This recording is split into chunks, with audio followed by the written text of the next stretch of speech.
Isang matandang lalaki ang napansin ng mabilis na pagbabagong nangyayari sa kanyang katawan, nagsimulang tumubo ang buhok sa kanyang katawan at unti-unti siyang muling nagkakaroon ng lakas upang makalakad ng mag-isa.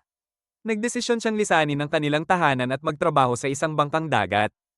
Inayos niya ang kanyang mga gamit at nangakong patuloy na susulatan ang kanyang matalik na kaibigang si Rosie mula pagkabata. Lumipas ang panahon at ang matanda ay muling naging tila isang kabataan.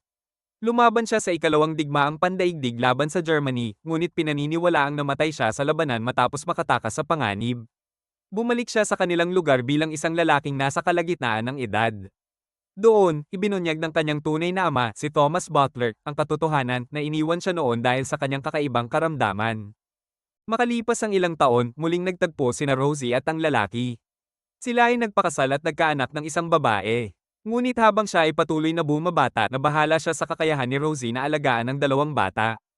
Upang masiguro ang kinabukasan ng kanyang mag-ina, ipinasalin niya ang lahat ng ari-arian kay Rosie at tahimik na umalis. Habang lumilipas ang panahon, may mga taong lumapit kay Rosie upang ikwento ang tungkol sa isang misteryosong batang lalaki na kahawig ng kanyang asawa.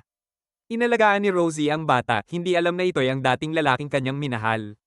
Habang patuloy itong bumabata, dumating ang huling sandali kung saan tila nakilala pa niya si Rosie, isang sulyap ng pagkilala, bago tuluyang pumikit, tinapos ang kanyang kakaibang paglalakbay sa buhay.